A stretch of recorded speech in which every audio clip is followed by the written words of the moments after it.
Alright guys, welcome to another episode of Poverty Garage. We guys can be real quick. We're going to do a video review here for this OBD-II Bluetooth interface. I ordered this one off of Amazon. It was the top reviewed, best reviews. They have a bunch on there. This one had the most reviews on it. It had a 5. It was pretty much a 5-star, 4.5 probably. And it was only about $23 for the unit itself, which I was like, well, you know what, to read any code I want and be able to get all kinds of onboard diagnostics, that's a pretty good deal. This is all that came in the package. We got the unit itself and the instruction sheet here. It's made by BAFX, which I don't know what that means. I'm going to assume it's badass effects, so we'll go with that. It's very easy, as you can see here. You pair it.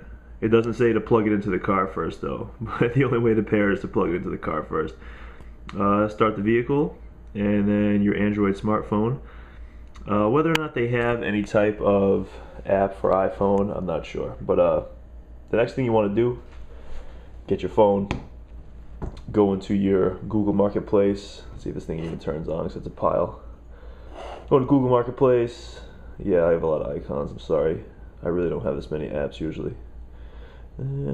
Play Store, and you want to look for a program called... Up here, a little.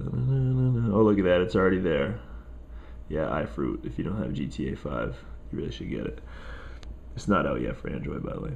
And you got right here. You got Torque Pro and Torque Lite. Torque Lite is the free one. All the reviews on Torque Lite says that it'll check your engine codes, but it's not nearly as responsive, and it doesn't have even remotely close to the same amount of features as Torque Pro. Torque Pro is the paid version.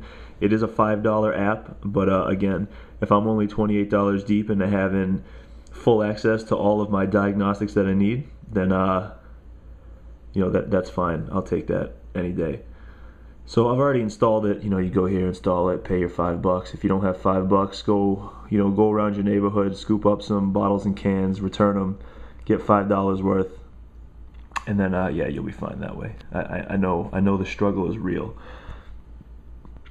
So as you can see here, you have a lot of different things. It's flashing lights at me because it's not actually paired via Bluetooth, but once we get into the car, we'll do that. Yeah, it'll even show if you have any type of mount in your car to mount your phone. Some people do that so that they can drive hands-free if they want to talk on the phone, because if you drive and talk on the phone at the same time, there's a really good chance you're a douchebag, just so you know, because you probably mess up everybody else's life on the road.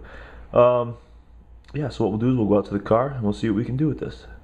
So first things first, go underneath your dash and you'll see a port that looks strikingly similar to this one. It'll be right under the steering wheel somewhere in most vehicles.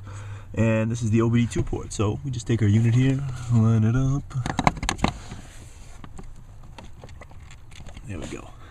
Now you can't really see it from there, but there's a little red light that turned on the back side of this, and that means that it's ready to pair.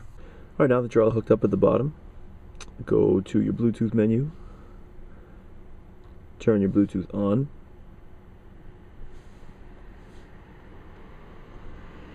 And you can see OBD-II is there. If it doesn't show up at first, just open up the menu and then hit scan for search for devices, which is right here.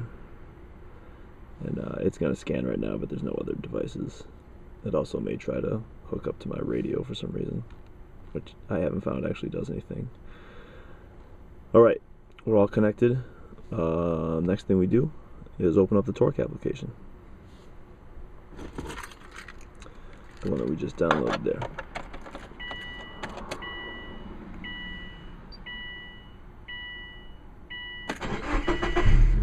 And we'll start the car.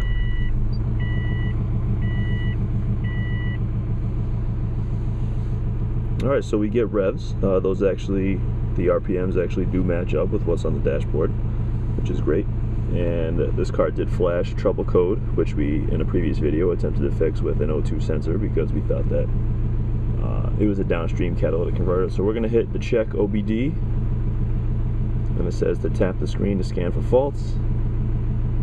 This may take some time.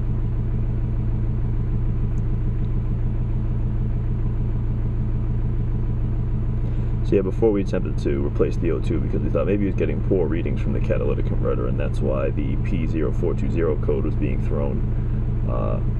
Because the cat is actually on a downpipe that isn't really that old, so maybe since it was sitting around Actually, now that I think about it, since it was sitting around, there's a good chance that some chipmunks built a nest in it since it was in my garage. And there we go, P0420 powertrain catalyst system efficiency below threshold. And what that means is that the oxygen sensor itself is saying that the catalytic converter is not doing its job, pretty much, if you want to put it in basic terms. You can do a web lookup. We're just going to close this though, because we already know what we're looking at. And then now from here we can look at real-time information. You know, it shows your RPMs. It shows coolant temps at the bottom. It shows what engine vacuum is. And then, you know, if you were to, it even shows throttle position. And it does all this in real time. If you were even in the middle of, you know, they've got multiple different screens you can flip through, so you can have the tach as big as you want. That way you could mount it up on the dash if you wanted to, so that while you're driving you can see diagnosed at the same time. I mean, is this a, you know, honestly, whether or not you can, there are a lot of other devices that'll do this as well, so you can check what was your 0 to 60 time, and then best, you know, obviously I do not advise you do this on the street, but everybody has some fun every now and again. So yeah, these are obviously not real numbers. I mean, they're based off of math calculations, so they're not really, you're not going to really get real horsepower and, you know, torque numbers unless you're on a dyno. But you know, you can play with that if you want to, and as you can see, there's tons of different information that you can do. You can, you know, you can clear your fault codes on here as well if you wanted to do that. They'll come back if you have real faults though within X amount of time. And that's it. I mean, I'm pretty impressed with the program so far. It gives me a lot of different things I can look at. And again, for $28, that's pretty good. You know, graphing options. You can play with this for days. It's got tons and tons and tons of things you can do. All right, well, that wraps up this quick and dirty review. Thank you for tuning in. And again, just another measure that you can do DIY and you know, keep that money in your pocket. Stop throwing it at mechanics.